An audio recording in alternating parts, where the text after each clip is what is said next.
네, 경제와 투자에 대해서 깊이 있게 생각해 보는 시간, 딥사이트 시간입니다. 2차 전지 얘기를 하려고 하는데요. 2차 전지는 개인 투자자들의 정말 애증의 섹터이죠. 그래도 올해 ESS 쪽으로 해서 희망을 좀 봤습니다. 2026년에 2차 전지 친환경 시장은 어떻게 될까요? 어떻게 대응해야 될까요? 이 분야에서 최고의 또 이야기를 해주실 수 있는 분이죠. 유진투자증권 한병화 이사님 모셨습니다. 어서 오십시오. 네, 안녕하십니까. 뉴스는 굉장히 많습니다. 최근에도요. 최근 뉴스부터 체크를 하면 LG에너지솔루션이 포드와의 대규모 그 계약이 해지됐다는 얘기가 있었고, 또 일본 혼다의 미국 배터리 공장 넘기기로 했다는 뉴스도 있었습니다. 이런 것들이 의미하는 것 먼저 좀 짚어주세요.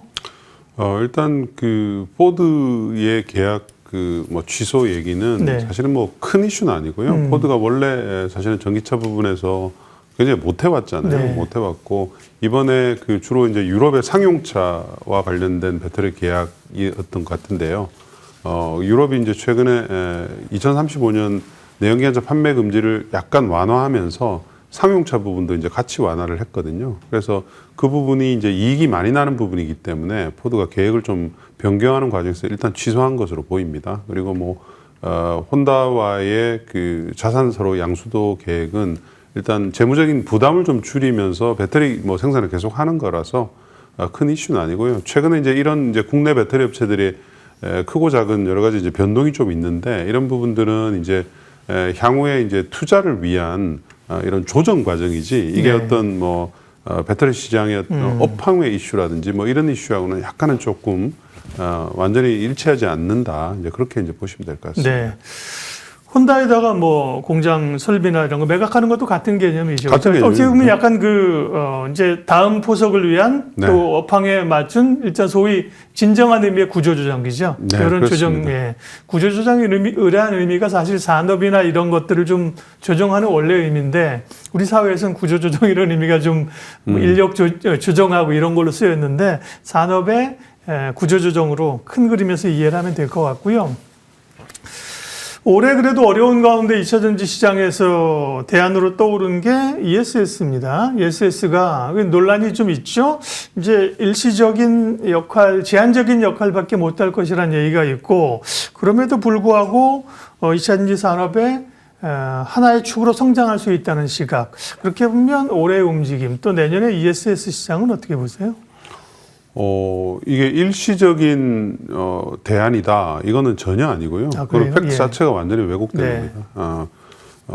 EV를 완전히 대체하지는 못하죠. 시장 자체가 이제 워낙 사이즈가 달랐으니까요. 근데 EV의 부진을 충분히 상쇄하고도 남을 정도의 시장이다. 이렇게 이제 평가를 할 수가 있고요. 예를 들면 올해 전기차와 관련된 배터리 시장 규모가 1,100기가와트에서 200기가와트아워 정도 됩니다. 그런데 ESS 관련된 시장이 이미 지금 250기가와트아워 이상으로 지금 보고 있기 때문에 전체적으로 EV 배터리 대비해서 20% 이상으로 큰 시장으로 이제 됐거든요. 과거에 이게 한 3, 4년 전만 하더라도 10% 이상을 넘기 힘들 것으로 그렇게 봤었습니다. 그리고 향후 전망도 ESS의 성장률 자체가 전기차 배터리보다도 월등히 더 높기 때문에 아마 앞으로 한 3, 4년 후에는 30% 이상이 될 것 같고요. 그래서 ESS 시장의 크기는 사실은 EV와 견줄만 할 정도로 이제 커질 수 있다. 한 4, 5년 정도 후면 그 정도로 볼 수도 있습니다. 왜냐하면 이제 간단하게 얘기 드리면 태양광의 연간 신규 설치량이 한 500기가 정도 되거든요. 네. 근데 이거를 2시간짜리에 ESS로 붙이게 되면 1000기가와트아워 정도 배터리가 필요한 겁니다. 그러니까 태양광이 이미 지금 500기가고 앞으로 계속 성장을 할 것이기 때문에 사실은 잠재 시장만으로 놓고 보면 ESS 시장이 EV만큼 될 가능성이 아주 높아진다. 이렇게 이제 볼 수가 있죠. 네. 그러니까 ESS가 이제 자동차에만 국한된 것이 아니라는 말씀이잖아요. 그죠? ESS는 주로 네. 태양광에 많이 이제 장착이 되고요. 풍력도 일부 장착이 됩니다만 재생에너지 확대가 ESS의 근본적인 원인이죠. 네. 그게 또 이제 AI 확충 데이터 센터 이런 쪽에도 이제 들어가기 때문에요. ESS를 임시적인 역할로 볼 필요는 없다는 말씀이고요. 잘못 생각하고 있다고 하셨고, 어떻게 보면 앞서 이제 포드나 이런 뭐 LG 에너지 솔루션 국내 기업들도 그런 전환들을 지금 해가는 과정이잖아요. 그렇습니다. 그 전환 그렇죠. 과정에서 이런 이제 계약들이 이루어지는 그러니까, 거기 때문에, 네. 그러니까 전기차가 불확실한 전기차 부분은 그냥 일단 폐지를 하고 확실한 ESS 쪽으로 좀 돌리는 과정에서 여러 가지 지금 계약들이 바뀌고 있다. 이제 이렇게 보시면 될 것 같습니다. 네. 그러면 이제 2026년을 바라보면서 2차 전지나 전기차 시장의 어떤 변화들은 어떤 게 있을까요? 일단은 ESS 같은 경우는 또 미국이 중국을 견제해 주는 게 있고요. EV 전기차 쪽은 여전히 어려운데 또 내년에 미국의 중간 선거가 있어서요. 뭐 조금 변화될 거란 이런 얘기도 좀 있긴 한 것 같습니다. 그렇습니다. 전기차는 일단은 유럽은 계속 좋고요. 네. 유럽은 올해 한 30% 육박할 정도로 성장인데 내년도에도 20% 이상 성장을 보고 있습니다. 다만 이제 미국은 별로이죠. 올해도 별로였고 네. 내년도에도 별로라서 올해랑 비슷한 수준으로 갈 건지 아니면 조금 더 낮은 수준으로 갈 건지 요 정도의 이제 추정만 남아 있고요. ESS는 이제 올해보다도 내년도에 성장폭이 더 클 것으로 보고 있어서 역시 이제 포커스는 이제 ESS 쪽에 맞춰져 있고요. 정치적으로 봤을 때는 사실은 전기차가 미국이 안 좋은 이유가 이제 트럼프 정책 때문에 그렇지 않습니까? 근데 트럼프에 관련된 이런 정책의 분수령이 이제 내년도 미국의 중간 선거라고 할 수가 있겠습니다. 현재까지로서는 하원에서는 공화당이 다수당을 뺏기는 쪽으로 지금 이제 그런 전망들이 많이 나오고 있기 때문에 중간 선거가 지나게 되면 이제 트럼프와 관련된 이런 리스크들은 완전히 이제 정점을 찍을 가능성이 있기 때문에 이 부분은 사실은 투자 심리에서는 전기차 투자자들한테도 좀 긍정적으로 작용할 수 있는 부분이죠. 근데 이제 모든 것을 말해주는 건 결과적으로 이제 실적인데요. 네. 성적표를 받아봐야 되는데 올해 국내 2차 전지 업체들의 실적을 보면 글쎄요. 물론 기대감이 현저히 낮았던 상황인데 나름 뭔가 조금 희망을 봤다? 이렇게 좀 얘기해도 될까요? ESS 쪽 이슈 때문에 LG엔솔 같은 케이스가 조금 더 이제 생각보다는 좀 괜찮았었고요. SDI는 북미 라인을 아무래도 이제 굉장히 늦게 가동을 하고 이제 막 이제 가동하는 시기였기 때문에 전기차와 관련된 이제 안 좋은 부분을 이제 고스란히 다 이제 맞았거든요. 그러다 보니까 이제 예상보다 좀 더 안 좋았고요. 그래서 내년도도 아마 큰 트렌드 차이는 없을 거예요. 다만 이제 SDI가 올해 대규모 적자가 났었는데 내년도에는 아마 적자 폭이 크게 줄어들거나 또는 이제 BEP 정도까지는 좀 개선될 수 있다. 이런 지금 기대가 있는 거고요. LG엔솔은 아마 올해랑 큰 차이가 없을 정도로 그 정도로 이제 좀 그나마 선방을 하는 이제 그런 해가 될 것으로 보이고 있습니다. 네. 소재사들도 어렵긴 하지만 이제 실적이 조금씩은 좀 턴어라운드 하는 상황인가요? 그렇습니다. 양극재 업체들 보면 그나마 이제 일부 업체는 계속 적자가 나고는 있지만 에코프로비엔 같은 케이스는 어쨌든 흑자를 어느 정도 지금 지키는 정도 수준이고요. 내년도에도 아마 이 업체들이 아주 드라마틱한 실적 증가는 없어요. 왜냐하면 이제 결국은 미국의 ESS가 언제쯤 많이 이제 개선되느냐 이 이슈인데 지금 우리 업체들이 이미 LG엔솔을 시작은 했지만 SDI 같은 경우는 초기에는 지금 3원계 ESS를 하거든요. 아직 라인이 안 깔렸기 때문에. 근데 이제 주로 미국 소비자들이 원하는 게 LFP 쪽 라인이기 때문에 LFP가 깔리는 거는 내년 4분기 정도부터 상업 생산을 보고 있습니다. 그래서 실적이 업체들이 좀 크게 좋아지는 거는 우리 배터리 업체는 2027년 정도다. 이제 이렇게 보시면 되죠. 그래서 실적에 대해서 너무 기대하시는 것보다는 ESS 스토리가 어떻게 되느냐, 또는 이제 중국 전기차와 배터리 업체들에 대해서 어떤 장벽을 유럽에서 좀 쌓아주느냐. 미국은 이미 어느 큰 장벽을 세웠고요. 내년 초 정도에는 아마 EU도 어느 정도의 장벽을 세울 것으로 그렇게 보고 있거든요. 그러니까 그런 부분들이 이제 어떻게 나와주느냐 이런 부분을 좀 잘 체크하시는 게 수익률을 좀 내시는데 좋은 팁이 될 거다 이렇게.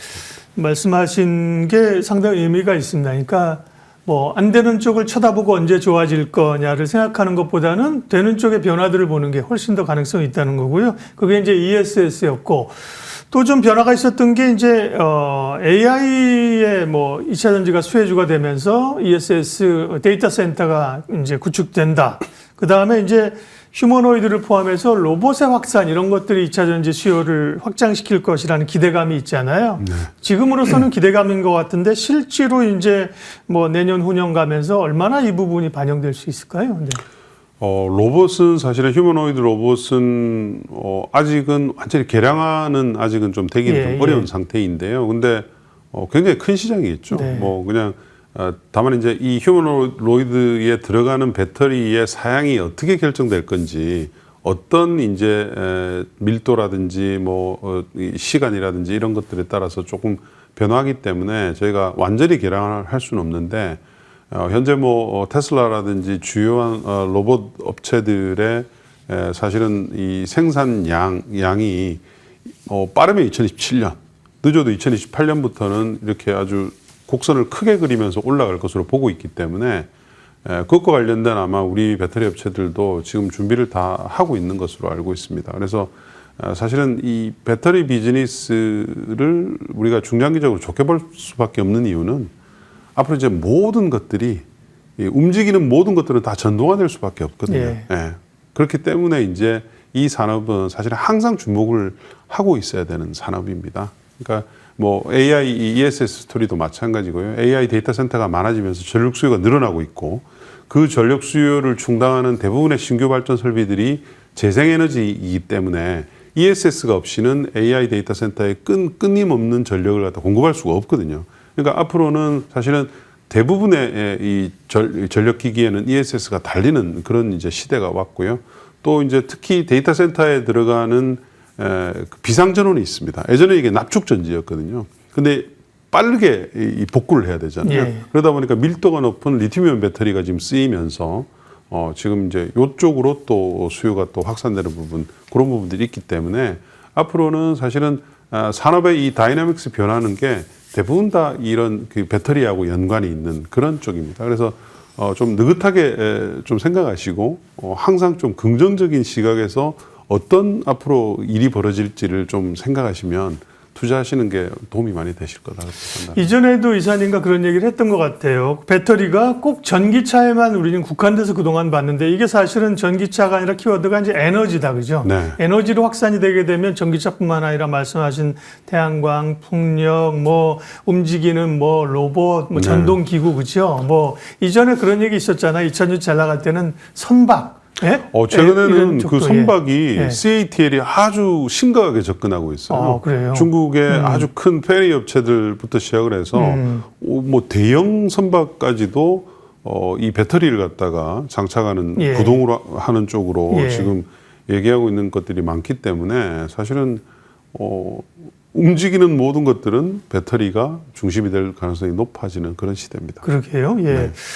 기업 얘기하기 전에 트럼프 행정부에서 최근에 미국 내 해상 풍력 프로젝트 진행 중단시켰다 이 기사가 있어서요. 전기차는 이제 상당히 트럼프 행정부에 제어를 하지만 사실은 뭐 태양광 이런 쪽도 그만큼 이렇게 제어를 하지 못하고 있다는데 풍력적 흐름은 어떻습니까? 네. 풍력은 사실은 해상 풍력에 네. 집중해서 이제 트럼프가 해상 풍력을 워낙 예전부터 싫어했거든요. 예. 그래서 이제 계속 지금 괴롭히고는 있는 상태인데요. 근데 사실은 미국 해상 풍력은 이제는 현재 건설 중인 6기가 정도밖에 추가적인 프로젝트도 없습니다. 네. 그리고 사실 6기가도 대부분 다 그 업체들의 그 공급이 거의 끝난 상태이기 때문에 사실 실질적인 우리 그 업체들의 업황에 미치는 영향은 별로 없어요. 예, 미래를 이제 뭐 좋게 보질 않기 때문에 이미. 네. 그래서 근데 이제 아무래도 투자 심리 측면에서는 이런 이제 트럼프의 이런 목리가 안 좋게는 작용을 하고 있죠. 근데 이제 사실은 그런 리스크가 이미 피크아웃 됐다. 이제 이렇게 보시면 될 것 네. 같습니다. 2차 전지도 올해 그렇게 말씀하셨잖아요. 사실 올해 뭐 전기차 보조금 폐지하고 뭐 네. 난리가 났는데 오히려 그거 다 나오면 그죠? 뭔가 새로운 구도를 찾아갈 거라는 그림들이 그래졌습니다. 예, 한병화 이사님과 그러면 내년에 이 친환경 쪽에서 어디를 주목하고 또 어떤 기업을 볼 것인가? 친환경 혹은 뭐 신재생 이렇게 얘기할 수 있는데 그 안에 몇 가지 섹터가 있죠. 우선순위를 조금 매길 수 있을까요? 투자자 입장에서. 일단은 지금은 이미 수요가 증가하고 있는 배터리 부분, 네. 그러니까 다른 부분의 산업의 수요가 창출이 되면서 수요가 증가하는 배터리 부분 관련주들을 일단 뭐 제일 좋게 보셔야 될 것 같고요. 네.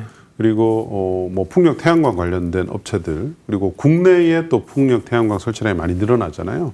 그런 부분들. 그래서 전반적으로 이 그린 산업이라고 하는 배터리 재생에너지, 뭐 ESS 이런 부분들은 올해보다 내년도가 훨씬 더 좋게 그렇게 보셔야 될 거예요. 지난 트럼프 1기 때 똑같았습니다. 트럼프 당선된 첫 해에 되게 좀 안 좋았고요. 트럼프 당선된 둘째 해에 중간선거가 있으면서 이제 정치적인 변동이 좀 있으면서 그게 이제 폭발적으로 올라가는 그런 이제 기점이었거든요. 그래서 이번도 저는 뭐 크게 다르지 않을 것이라고 보고 있어서 전반적으로 전기차, 뭐 ESS, 그다음에 전력기기, 풍력, 태양광 뭐 다 좀 긍정적으로 보시는 게 맞다 이렇게 판단합니다. 네. 배터리 쪽에서는 사실 올해가 연초로 돌아가 보면 2차 전지에 대해서 굉장히 투자자 입장에서 참 암흑기였는데요. 그런 과정에서 이제 에코프로 BM에 관한 매수 리포트를 한병화 이사님이 쓰시면서부터 시장에 대한 뷰가 많이 달라졌잖아요. 지금은 2026년 탑픽을 셀 기업 가운데서는 삼성 SDI를 꼽고 계시군요. 그 이유 좀 알려주십시오. 그러니까 ESS가 가장 이제 화두니까요. 네. 근데 ESS는 LFP의 각형 배터리입니다. 요 두 가지가 이제 트렌드인데 LFP는 우리 업체들이 이제 동일하게 지금 이제 막 시작하는 입장이기 때문에 업체들 간의 경쟁력 차이는 없습니다. 없고 대신 이제 각형 배터리는 경쟁력 차이가 뚜렷하죠. 예. 삼성 SDI만 사실은 각형을 해왔기 때문에 그래서 앞으로 일어나는 이 글로벌 ESS 시장 변화에 셀 업체들 중에서는 SDI가 좀 경쟁력이 저는 좀 높다 이렇게 보고 있고요. 물론 이제 밸류에이션이 싸잖아요. 네. 다른 업체들보다는. 그런 부분까지 감안했을 때는 셀 업체들 중에서는 저는 삼성 SDI가 가장 투자할 만한 종목이지 않나 그렇게 판단하고 있습니다. ESS 쪽으로는 역시나 뭐 LG에너지 솔루션이 이 업계의 그 선도 기업답게 먼저 하고 성과도 많이 내는 것 같습니다만 투자 입장에서 여러 가지를 고려해야 되는 거잖아요. 그렇죠. 성장성도 보고 주가도 보고 그런 점에서면 그러니까 LG에너지 솔루션은 이제 각형보다는 기존의 이제 삼원계도 뭐 파우치형이나 네. 뭐 이런 쪽이어서 각형에 특화된 게 삼성 SDI인데 LFP 각형이 더 훨씬 주목받을 수 있다. 그렇습니다. 네. 삼성 SDI를 말씀해 주셨고요. 네. 그다음에 DI 동일이 또 탑픽 종목인데요. 네. DI 동일 얘기 좀 해주세요. DI 동일은 소재 업체인데요. 네. 알루미늄 박을 하는 이제 회사를 가지고 있거든요. 네. 국내 1위 업체입니다. 근데 최근에 이제 ESS가 알루미늄 박을 이제 ESS 알루미늄 박에는 LFP 타입이기 때문에 코팅 박이 주로 들어갑니다. 그래서 최근에 이제 투자를 하기 시작한 것으로 그렇게 보이는데요. 내년도 물량 증가의 상당 부분이 ESS 쪽에서 나올 가능성이 높기 때문에 내년부터는 DI 동일의 그 턴어라운드가 이제 시작이 되는데요. 이 회사가 이제 동일 방직이라는 회사가 이제 바뀐 거잖아요. 네, 그렇죠. 바뀐 건데 자산주입니다. 쉽게 얘기하면. 그래서 지금 현재 뭐 아무리 적게 잡아도 자산 가치만 1조 원이 넘는 이런 회사인데 지금 시총이 4천억이에요. 4천억이라서 사실은 PBR 1배 이하의 배터리 소재 업체를 찾기는 좀 어렵거든요. 근데 이 회사는 너무 지금 저평가인 국면인데다가 내년부터는 이제 ESS향 수요 증가 때문에 배터리 부분의 실적 증가가 일어나면서 턴어라운드가 좀 길게 이어질 겁니다. 그리고 배터리 알루미늄 박의 그 증설을 지금 하고 있는데요. 내년 4분기 완공이에요. 캐파가 한 60% 정도 커지기 때문에 중장기적으로 배터리 부분의 실적이 이 회사 전체의 실적을 좀 개선시키는 그런 이제 요소가 있어서 소재 업체 중에서는 가장 저평가됐다고 판단할 수가 있습니다. 네. 삼성 SDI, DI 동일 말씀하셨고요. 그 마지막으로 정부의 코스닥 활성화 대책이 이제 계속 추진 중이고 뭔가 좀 나오는 상황인데 장기적으로는 실적이지만 단기적으로는 수급 영향도 무시할 수는 없지 않습니까? 그런 그렇습니다. 점에서 예, 네. 코스닥 활성화 대책이 2차 전지를 좀 소위 끌어올릴 수 있는 요인이 될 수 있을까요? 그렇습니다. 정부의 코스닥 활성화 정책이 굉장히 강력합니다. 네. 그러니까 우리가 뭐 지금 지상으로 보는 그런 내용들에서 이제 일회성으로 끝날 게 아니고 예. 정부가 코스닥을 갖다가 굉장히 좀 반석 위에 올려놔야 되겠다 이런 이제 의지가 굉장히 강하거든요. 그래서 1차, 2차, 3차 이런 식으로 계속 아마 대책이 나올 가능성이 높습니다. 특히 이제 중장기 투자가들이 코스닥 시장에서 좀 혜택을 보는 이런 쪽으로 세제 혜택이라든지 뭐 여러 가지 이제 그런 쪽이 이제 나올 예정이기 때문에 코스닥의 시총 상위주들 예. 당연히 좋죠. 근데 시총 상위주가 배터리 아니면 바이오거든요. 그렇죠. 예, 네. 그래서 요 두 개 업종의 그 이제 최상위 업체들 좀 계속 유심히 보시면 좋을 것 같고요. 특히 이제 그 알테오젠이 빠져나가잖아요. 그렇죠. 예. 빠져나가면서 이제 그 빈 공간이 있고 거기에 남아 있는 이제 업체 중에서 에코프로 BM이나 에코프로 같은 경우는 시총이 워낙 크지 않습니까? 예. 그래서 코스닥 활성화 방안에 사실은 핵심 수혜주죠. 두 종목들은. 그래서 에코프로 BM이 뭐 당장 뭐 거래소로 이전할 것 같지가 좀 않아서 그런 부분들을 좀 오히려 코스닥에 남아 있는 게 지금은 수급적인 면에서는 더 좋은 지금 그런 상황이다 이렇게 볼 수가 있을 것 같습니다. 네. 2026년을 바라보면서 뭐 기대하는 주목하는 섹터가 많이 있지만 2차 전지를 빼놓을 수 없고요. 2차 전지 또 친환경 관련된 이야기 유진투자증권 한병화 이사님과 말씀 나눴습니다. 고맙습니다. 감사합니다.